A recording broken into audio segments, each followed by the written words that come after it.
This video is a week in my life as a consulting arborist. And I did specifically pick this week because it's more interesting. It's not a typical week. I normally don't have this diversity of activities. Sometimes it's more like site visits, inventories, and then just office work. There are things that I would do that other people wouldn't, like videos, for example. I apologize in advance for how this video is going to turn out because there's going to be a variety of audio. In my office, it's not set up for audio. There's no soundproofing, so it's not going to sound good. I don't have a mic. I'm recording this intro on day 2, and I've already kind of messed up day 1. Tried to film some stuff this morning related to the kind of work that I was doing in the office. Did not work out. Like vlogs and shit, like that stuff is way harder than I thought. So all right, we'll see. I attempted to film a morning, like before I started my Monday morning video, but I was late, I was in a rush, and the way that I was filming while I was driving basically had the camera pointed up my nose. It looked like I was crying. So anyways, today my work was pruning.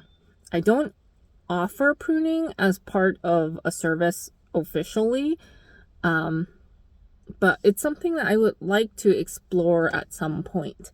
The reason why I don't offer it is, one, I don't actually have that much experience pruning specifically at a, let's say, like a professional level of efficiency.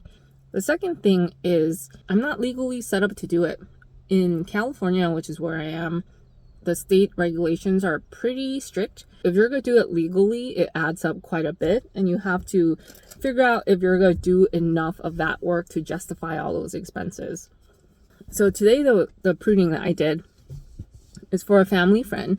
I've done these trees before. It's light pruning on persimmon, multiple citruses, 4 or 5 medium-sized ones that required a little bit more work, then tiny bits of pruning on like 6 more, and 3 Japanese maples that just needed a little deadwood removal and building clearance. Because this is a family friend, because I'm getting experience doing this has taken my entire day, and I made $300 today.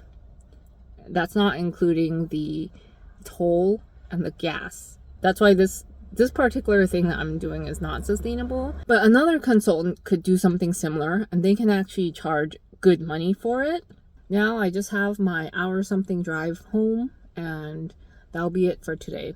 When I get home, I might have to check my email. I was waiting for an email from a client in case I needed to go to a site visit after this.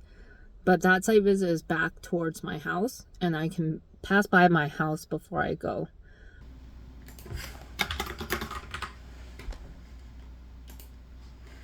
Alright, so I didn't get an email from the one client who's been like sort of whatever, but I did hear back from a potential construction monitoring thing. I'm just gonna look at, it's not construction monitoring per se, so I just responded to that. Okay, it's day 2 morning. It's about 9 a.m. I don't normally start work at a specific time. It depends on how much work I have on my schedule. Yeah, that's basically it. So today I made a little note as to some stuff that I have to do. I have a report to complete. Since I have my other YouTube channel where I make videos about the Arborist study guide, the next one that I have is structural pruning. So I can record basically the script and then break it down into what kind of shots I need to look for as I'm wandering around doing work. If I get done with the report, then I'll do that. And then at the end of the day, after about 4, there's an oak that I have to check up on for a client. I think these office days are not going to be very interesting. I don't know how much of my work I should actually show because there's client information there.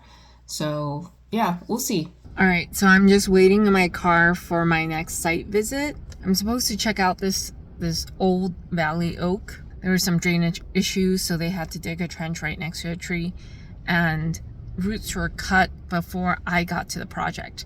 But the original arborist actually doesn't work in the area anymore, and he only happened to be here. So he referred me in his place. Last week, what I did, because the trench had been open for a little bit and the roots had been pruned, I wet the trench. Normally you would do this just with a hose or something like that, but the spigot was not that close, and I also didn't want to over wet the trench. So I took a pump sprayer and I wet down the face of the soil multiple times with water. And we have clay soil here, so it holds water really well. And typically you would cover the soil or exposed roots with burlap or something, some kind of breathable material that you're going to moisten repeatedly. But in this case, because I wanted something that would reduce evaporation a little bit more, even though the trench is fully shaded for most of the day, I opted for plastic. I'm done. I just moistened down the trench. That was basically it.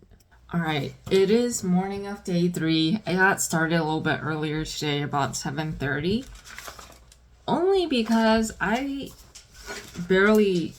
didn't do it what I was supposed to do yesterday. So it's very common for me. Hey, it only harms myself.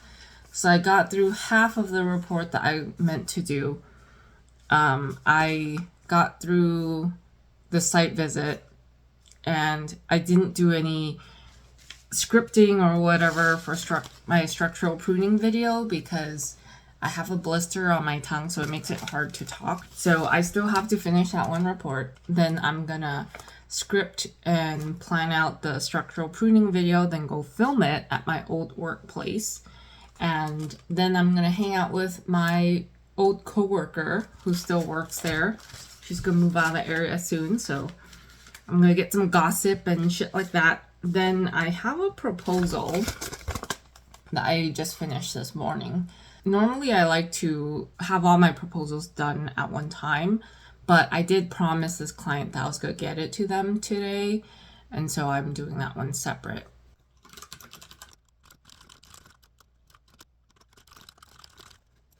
Right, so at this point I'm done with my report.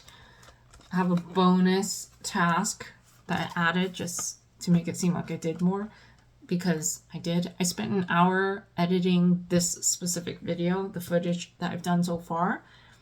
I did the audio for my structural pruning video, and that one usually takes a while. I do the audio first, and then I find shots to match that audio just because it's a lot easier than like trying to wing it, because when I wing it, there's a lot of stuff that I miss, and it hasn't worked out quite as well. So right now I'm about to take that audio, which is edited and transcribed now. I'm going to make a script out of it. And then that script, I'm going to go and take and get some shots of it, of me structural pruning a pear in the old yard. I forgot to start with a video of me talking before I prune the tree, but I have a before and after. This is a tree that I did like light structural pruning on in the previous years, and I think it's been 3 to 4 years since I've seen this tree where I've like worked on it. Ignore that hanger in there. Basically, I just went through the steps of structural pruning and I made the various cuts. I couldn't actually clean up the leaders up there because I am not tall enough. But yeah, here's a material that I removed. It's both more and less than I expected. But my ex-coworker flaked on me, so I'm just gonna go home and I'll be back tomorrow. Okay, this is morning of day 4, Thursday.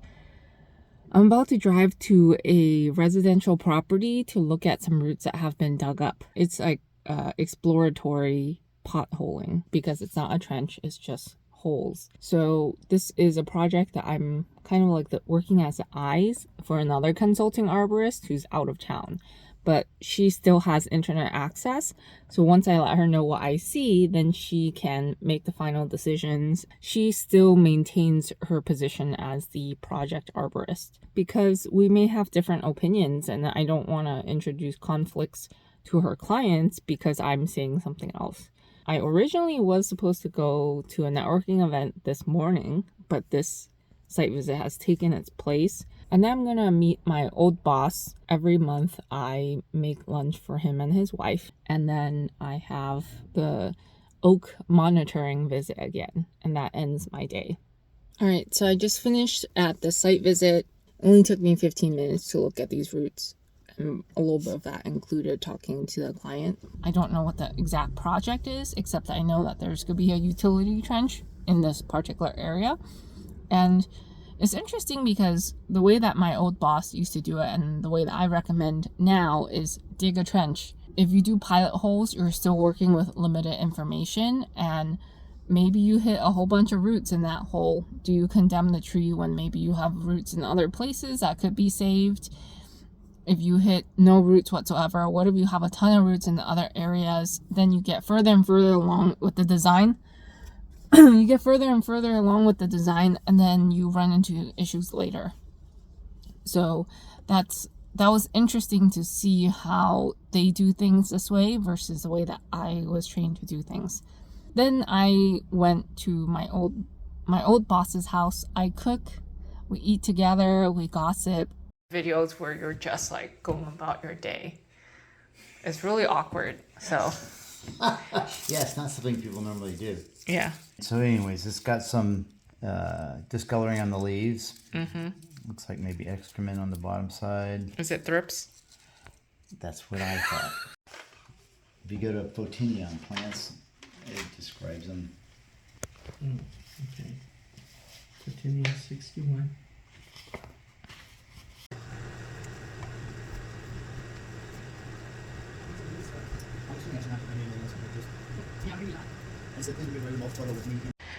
All right, lunch is over. I'm out here in his yard. This backyard has a lot of memories for me. You can see all this tree climbing stuff that's been set up. I used to practice climbing on those trees. And we're gonna go identify that pine tree in the back.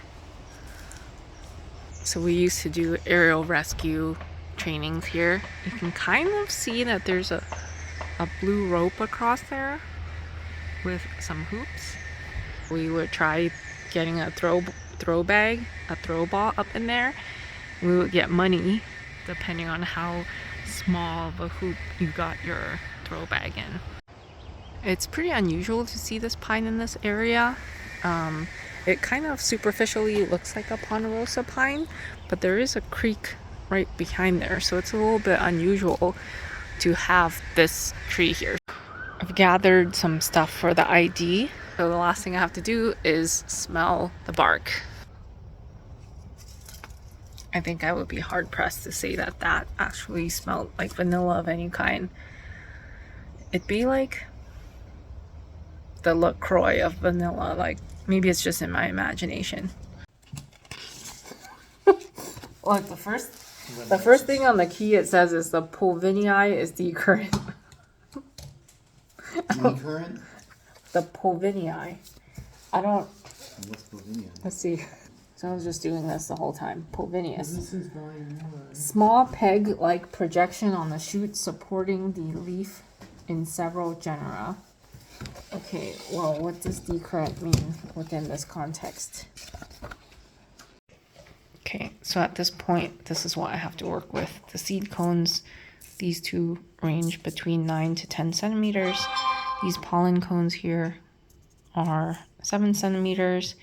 The needles are in fascicles of 3 and range between 20 to 30 centimeters long.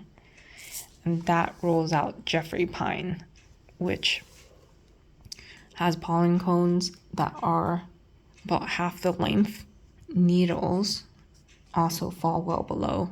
Like I have needles here 30 centimeters long, and this the normal range is between 15 to 22 centimeters. We've given up. We don't know.